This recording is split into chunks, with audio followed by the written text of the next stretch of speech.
Avant de lire le passage de l'Écriture, qui est l'Évangile de Jean, je vous invite à une petite prière.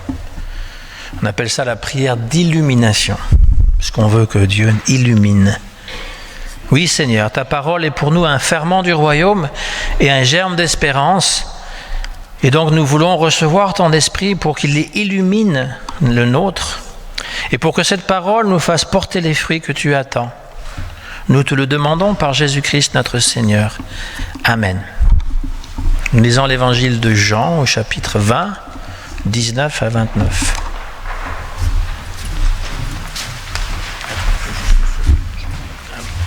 C'est moi qui me charge d'enregistrer.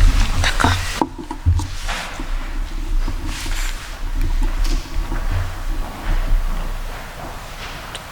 C'est ça.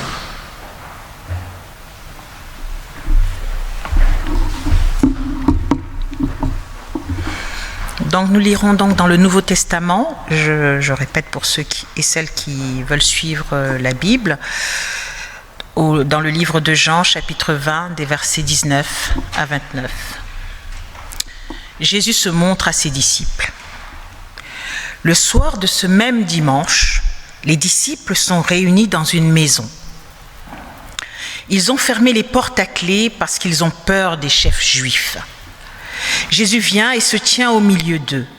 Il leur dit : « La paix soit avec vous. » Après qu'il a dit cela, il leur montre ses mains et son côté. Les disciples sont remplis de joie en voyant le Seigneur. Jésus leur dit encore une fois : « La paix soit avec vous. Comme le Père m'a envoyé, moi aussi je vous envoie. » Après ces paroles, il souffle sur eux et il leur dit : « Recevez l'Esprit Saint. Quand vous pardonnerez les péchés à quelqu'un, Dieu donnera son pardon. Quand vous refuserez ce pardon à quelqu'un, Dieu le refusera aussi. » La deuxième partie d'écriture a pour titre « Jésus se montre à Thomas ». Quand Jésus est venu dans la maison, Thomas, appelé Jumeau, l'un des 12 apôtres, n'était pas avec eux. Les autres disciples lui disent : « Nous avons vu le Seigneur. » Mais Thomas leur répond : « Je veux voir la marque des clous dans ses mains. Je veux mettre mon doigt à la place des clous et je veux mettre ma main dans son côté. Sinon, je ne croirai pas. » Le dimanche suivant, les disciples sont de nouveau réunis dans la maison. Thomas est avec eux. Ils ont fermé les portes à clé. Jésus vient et il se tient au milieu d'eux.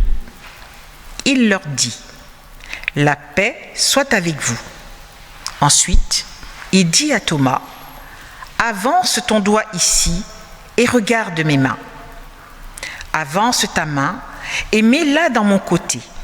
Arrête de douter et crois. » Thomas lui répond : « Mon Seigneur et mon Dieu. » Jésus lui dit : « Tu crois parce que tu m'as vu. Ils sont heureux, ceux qui n'ont pas vu et qui croient. »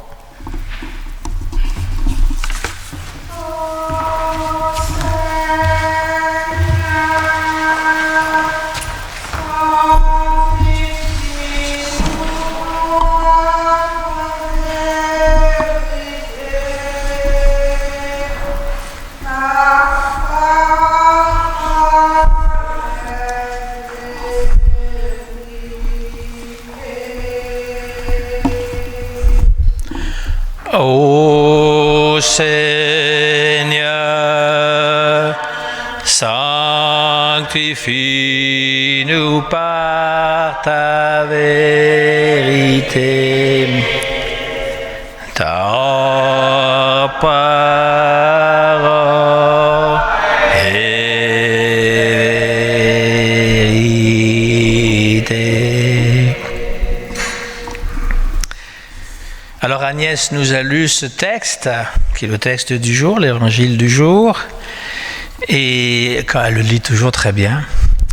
Et je veux quand même préciser une toute petite chose, ce n'est pas du tout une critique, c'est simplement une information, que dans le texte original, le manuscrit original, il n'y a pas de titre. Donc il n'y a pas une première partie et une deuxième partie du texte. C'est en fait pour la lecture, pour qu'on puisse se repérer. C'est plus simple. On a fait même des chapitres, on a même mis des numéros de versets et on a découpé par sujet en mettant des titres.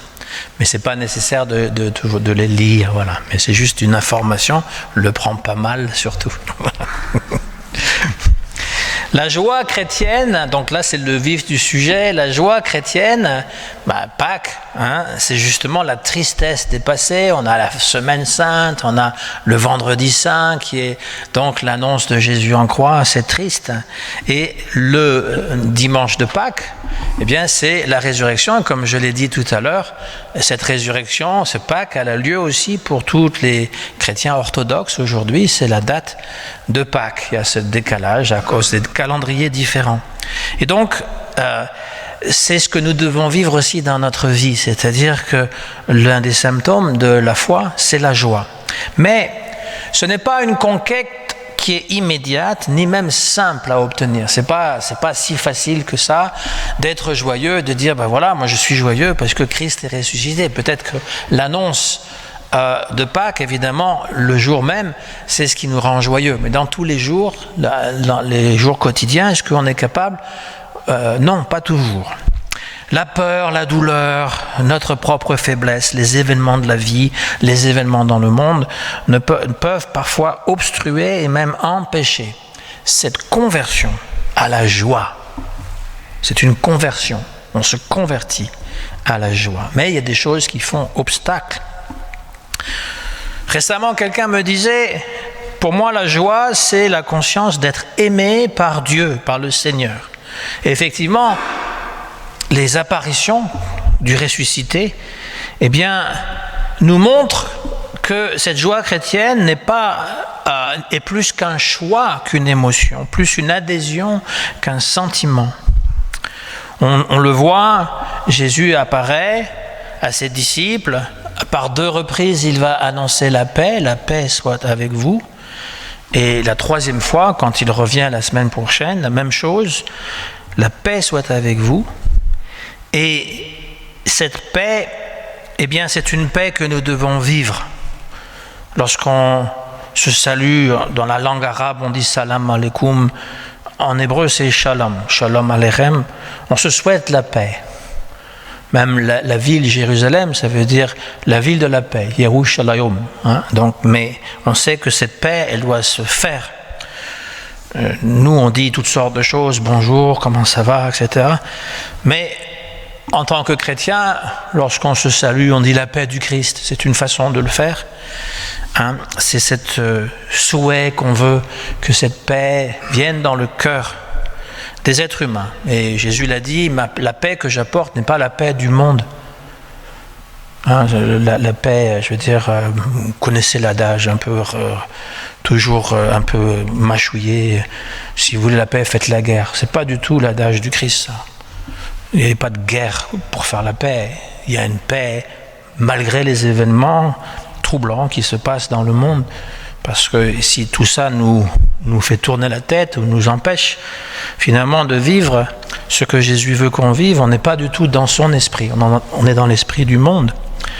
Et donc, cette paix, cette foi, elle est possible. Et pas juste lors de notre propre mort, parce que c'est là qu'on dit les meilleures choses de quelqu'un. Lors de son enterrement, on va dire qu'est-ce qu'il était bien quand même. Il avait un sale caractère, mais quand même, il était bien, ça domine, etc. Et comme quelqu'un le disait, si vous pensez du bien de moi, n'attendez pas que je sois mort pour le dire. Dites-le moi tout de suite. C'est maintenant qu'on en a besoin de se faire dire que oui, t'es très sympathique, t'es intelligent, t'es fort, t'es beau, toutes ces choses-là, on a besoin de les entendre quand on est vivant. Parce qu'une fois qu'on est mort, peut-être les entendons-nous, mais qu'est-ce que ça peut nous faire maintenant ? Je veux dire, on ne le sait pas, mais bon, c'est quand même dommage. Mais on peut le vivre soi-même. On le souhaite aux autres, on peut dire aux autres, mais on peut aussi le vivre soi-même. Ce soi-même dont on parlait justement, juste un peu avant le culte, aime-toi comme toi-même, mais ce toi-même qu'on a tendance des fois à occulter, il est très important. Parce que comment est-ce qu'on peut aimer quelqu'un d'autre si on ne s'aime pas soi-même? Donc cette paix dont nous parle Jésus est la paix du cœur. La conscience d'être dans les pensées de Dieu. C'est découvrir que Dieu a un projet pour moi, que j'ai une mission. Nous ne sommes pas un simple caillou dans l'existence que les gens peuvent, frapper dedans pour qu'il roule. Non, nous avons une conscience et nous avons une mission. C'est à nous de la découvrir. Jean Calvin, d'ailleurs, un des réformateurs français, disait que chacun a sa mission, on doit la découvrir. Et ce n'est pas nécessaire que notre mission soit une mission extraordinaire. Un nouveau Martin Luther King ou, Saint François d'Assise, pour citer juste 2 noms. On n'a pas besoin d'être ni des saints, ni des gens extraordinaires qui passeront à la télévision et qui allons révolutionner le monde entier. La mission, c'est simplement d'être là, d'être disponible, de servir, de se sentir utile. Il n'y a rien de pire que de se sentir inutile. Quand Jésus dit le serviteur inutile, la traduction n'est pas bonne. Ce n'est pas le serviteur inutile. C'est qu'on ne devrait pas se vanter finalement d'être le meilleur ou le seul. On devrait plutôt dire serviteur remplaçable. Il y avait une épitaphe sur une tombe. Ici, non, ce n'est pas sur une tombe. Ce serait vraiment très cruel.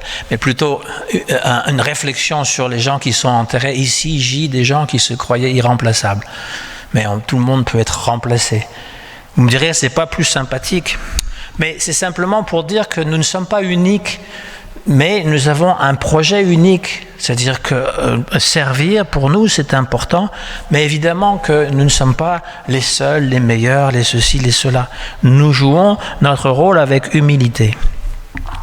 Thomas, l'un des 12 apôtres, et je vous rappelle qu'ils sont 11, après que Judas se soit suicidé, eh bien, ils sont 11, et Thomas, eh bien, on l'associe souvent à celui qui doute, qui est incrédule. Et on pense que le texte qu'on vient de lire, eh bien, nous raconte une petite fable pieuse et édifiante qui devrait nourrir notre foi. Voilà, moi je ne vois pas, mais je crois. Donc je suis meilleur que Thomas. C'est ce que nous pensons. En fait, nous avons ces idées reçues parce que c'est la lecture un petit peu traditionnelle, unique, qui a été véhiculée, à savoir que Thomas est celui qui doute. Mais en fait, il ne doute pas. Il est quelqu'un qui est profondément croyant dès le départ. Il suffit de relire l'évangile de Jean, par exemple, dans lequel cette histoire figure, pour voir qu'on parle de lui à 2 autres reprises.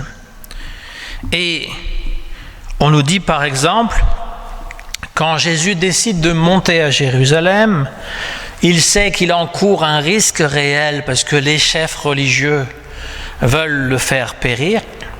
Il est un danger pour eux. Il le sait. Mais malgré tout, il décide d'y aller. Et Thomas... Alors Pierre, lui, dans un autre évangile, il dit non, on ne te permettra pas d'aller te faire tuer, etc. La réponse, c'était arrière de moi, Satan, etc. Ça, c'était Pierre. Et Pierre n'est pas satanique non plus. C'est simplement pour dire les circonstances sont telles.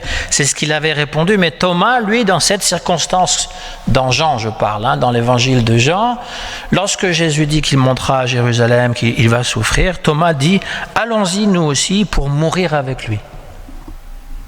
Il a la foi, on va tous mourir, voilà.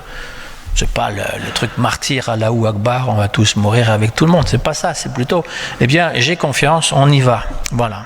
Et peu de temps après, Jésus parle de son destin, justement, et demande d'être suivi. Et Thomas, donc, encore lui, il lui dit, Seigneur, nous ne savons pas où tu vas, comment est-ce que nous pouvons te suivre sur le chemin? Et Jésus lui répond, je suis le chemin, la vérité et la vie.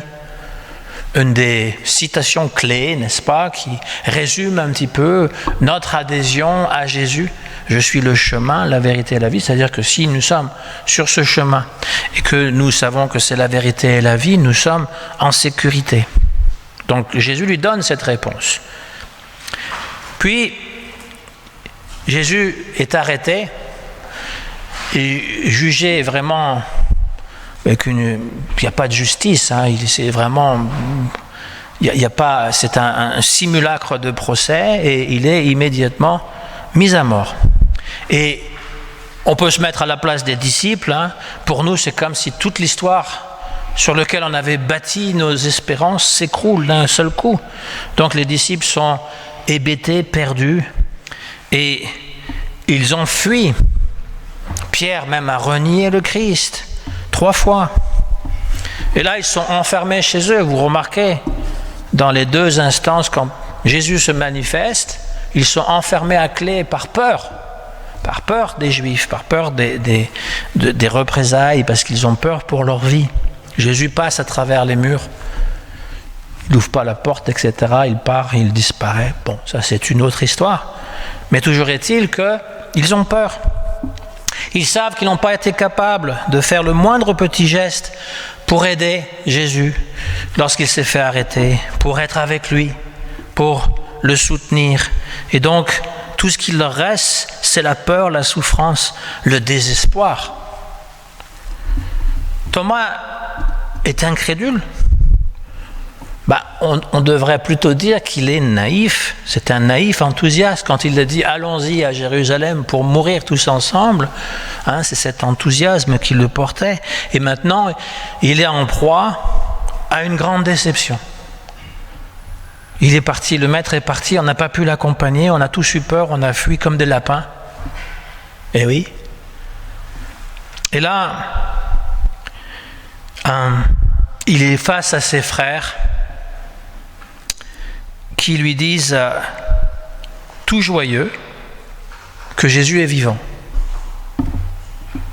Il y a de quoi en douter. Lui, il est dans la tristesse, dans le remords, dans la stupéfaction. Et lui, ils disent, on l'a vu, il est vivant. Donc il se tourne vers eux et il dit, toi, Pierre, toi, André, toi, Jacques, vous me dites qu'il est vivant? Nous nous sommes tous échappés, nous avons tous eu peur, nous avons été faibles, nous ne sommes pas restés auprès de lui et maintenant vous me dites que vous l'avez vu vivant? Comment est-ce que je pourrais vous croire? C'est comme ça qu'il faudrait traduire ce qu'il dit, parce que c'est un peu laconique dans l'évangile. À moins que je puisse toucher, etc., je ne croirai pas. C'est un peu comme un défi.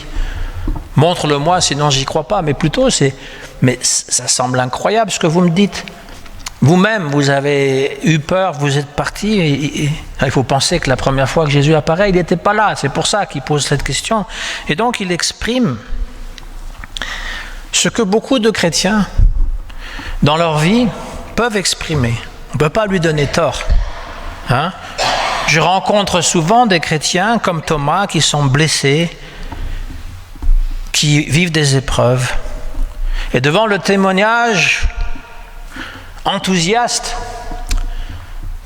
de ce que nous pouvons lui dire sur Jésus, reste un peu incrédule. Comment ça? Tout va bien. Tu me dis que tout va bien, mais dans ma vie, tout va mal. Hein? Et qui parfois attendent un peu ces miracles qu'on est toujours en train de dire. Comment est-ce que quelqu'un qui est en train de perdre la vue peut-il se sentir rassuré quand on dit que Jésus, il a redonné la vue aux aveugles? Je dis ça parce que c'est arrivé à mes collègues qui, en annonçant dans la liturgie, Jésus guérit, il y avait quelqu'un dans l'assemblée qui s'est mis à pleurer parce que lui, ce qui se passait dans sa vie, c'est qu'il était en train de perdre la vue. Alors, ça ne peut pas lui parler, hein? À moins que vous êtes en train de lui dire, ne t'inquiète pas, ta vue va revenir. Comment est-ce qu'on peut annoncer la guérison à quelqu'un qui est atteint d'une maladie terminale ou une maladie très grave et qui voit que finalement, malgré ses efforts, on dirait que ça avance pas, qu'il est en train d'achever? Là aussi, j'ai des exemples concret dans ma vie. Et donc ces chrétiens qui finalement se disent mais c'est pas croyable ce que tu me racontes, ou ils le disent pas, parfois même ils perdent la foi. Ça aussi j'ai vu, parfois même des pasteurs, j'ai vu des pasteurs perdre la foi à cause d'épreuves trop lourdes à porter. Ils ont pensé, voilà, j'ai connaissais quelqu'un, toute sa vie, il a dit, il a été engagé dans l'église, etc. Et là, il a perdu sa femme dans des circonstances dramatiques et il ne pouvait pas l'accepter. Il ne pouvait pas l'accepter. Comment ça se fait? Jésus, il ne m'a pas aidé. Dieu n'a pas été là alors que je l'ai servi toute ma vie. Donc, ils perdent la foi. Et nous, disciples du Maître, parce que chrétien, ça veut dire un disciple aussi, eh bien, au lieu de se faire la transparence du ressuscité, parfois nous devenons comme des filtres et nous faisons émerger notre ignorance de la condition humaine plutôt que de faire briller la lumière de l'Évangile. Combien j'en connais, des gens comme Thomas, des braves gens, secoués par les attitudes d'un prêtre despote ou des jeunes qui sont déçus par le peu d'enthousiasme qui sont dans nos églises, des chercheurs de Dieu qui se découvrent seuls et qui trouvent que nous ne sommes pas assez porteurs d'espérance. Alors à tous ces gens, j'aimerais leur dire, ne nous regardez pas comme exemple. Regardez le Christ. Je ne suis pas assez transparent pour que vous voyez la croix à travers moi. Heureusement, elle est au-dessus de ma tête, donc vous la voyez mieux. Mais disons que nous sommes des serviteurs. Pas inutiles dans le sens de... Voilà, mais nous sommes des serviteurs et nous faisons de mon mieux. De mon mieux, ça c'est un lapsus intéressant. Nous faisons de notre mieux. Mais moi aussi, je fais de mon mieux. Et Jésus se manifeste. Thomas doute. Non, j'y croirais pas. À moins de le voir en chair et en os. C'est comme ça qu'on aurait dit aujourd'hui. Parce que quand il dit « je veux toucher ses plaies », voilà. En chair et en os, j'y croirais pas. Jésus se manifeste. 8 jours plus tard, il montre ses plaies. Il dit encore « la paix soit avec vous ». Il montre ses plaies. Il parle à Thomas « viens, touche-moi ». Il ne lui reproche pas son incrédulité. Tout au contraire. Ses paroles, ses gestes sont un geste d'amour. Il accepte Thomas et lui dit « regarde, je suis venu pour toi, spécialement. Et en te montrant mes plaies, je suis en train de te dire, mais très discrètement à l'oreille, je te chuchote. Thomas, je sais que tu as beaucoup souffert. Regarde, moi aussi j'ai souffert. Et tu peux comprendre le lien qui nous unit. Alors le texte ne nous dit pas, contrairement à la peinture qui a été faite, parce qu'il y a une peinture où on voit Thomas qui met le doigt dans la plaie, là où il y a la lance qui a transpercé. Mais le texte ne nous le dit pas, touche les plaies. Simplement en voyant Jésus, en l'écoutant et en étant le témoin de son amour, eh bien, il s'agenouille et il dit « Mon Seigneur et mon Dieu ». Une des confessions de foi qui est à propos de Jésus, il reconnaît, il a revu finalement la personne qui pour lui était tellement importante qu'il considère c'est Dieu. Thomas, on lui dit aussi le jumeau. Il est appelé le jumeau, didyme en grec. Parce que nous sommes à son image, nous sommes aussi des Thomas, nous sommes aussi à son image. Et donc, nous pouvons avoir beaucoup de raisons de désespérer de la nature humaine et de ce qui se passe dans le monde, et de penser que Dieu n'existe pas. Vendredi soir, au lieu d'écouter le débat entre deux personnes qui veulent prendre le pouvoir et deux personnes qui, à mon avis, sont vides d'idées politiques, j'ai écouté Edgar Morin, qui passait sur une autre chaîne.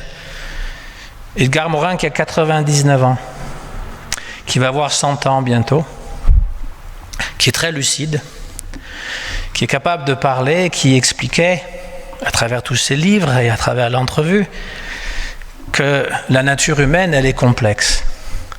Et que quand on veut la couper en petits morceaux, elle paraît très simple. C'est ce que les politiciens font. Ils nous coupent la réalité en petits morceaux. Donc voilà, il y a le côté immigration, il y a le côté économique, il y a le côté la guerre en Ukraine. Donc ça semble simple. Mais il dit, l'être humain, il est très complexe et il est contradictoire. Et tant qu'on ne tiendra pas compte de ça, eh bien, on va perdre l'essentiel. C'est un peu le dernier humaniste que je connais, en tout cas français, qui a le courage de dire ces choses-là et bien d'autres, qui s'adressent en fait à la fragilité humaine, parce que c'est de ça dont il s'agit. Lorsque nous sommes confrontés avec les gens qui sont malades autour de nous, ça peut aussi nous arriver à nous, mais c'est plus... on peut le comprendre encore mieux quand c'est des gens qui nous sont proches, qui sont malades ou qui sont dans une vieillesse avancée ou qui sont en train de mourir. Cette impuissance que nous avons, cette fragilité, eh bien, curieusement, alors Edgar Morin, il est athée, il a tout à fait le droit de l'être, mais moi j'estime qu'il peut y avoir des chrétiens même qui ne croient pas en Jésus. Parce qu'ils ont cette compréhension que Jésus avait. Et que pour moi, ce n'est pas une confession de foi qui va changer cette nature, c'est le cœur. Et donc, lorsque nous sommes face à des gens qui sont dans une très grande précarité, c'est aussi les réfugiés, c'est aussi les gens dans la rue. Vous savez, ce n'est pas du tout évident d'accompagner ces gens-là. Et pour ma part, je l'ai déjà dit, ce que je ressens, c'est une très grande impuissance. J'aimerais tellement pouvoir guérir les gens, les ressusciter, imposer les mains, faire en sorte que toute leur souffrance les quitte. J'aimerais réellement, vraiment le faire. Et je sais que j'ai des amis pasteurs qui prétendent le faire. Mais justement, c'est ce verbe prétendre qui, pour moi, un peu me bloque parce que je ne veux pas non plus abuser de la confiance des gens. Ce n'est pas moi qui peux guérir, c'est Jésus. Donc on peut l'invoquer et il fera son œuvre.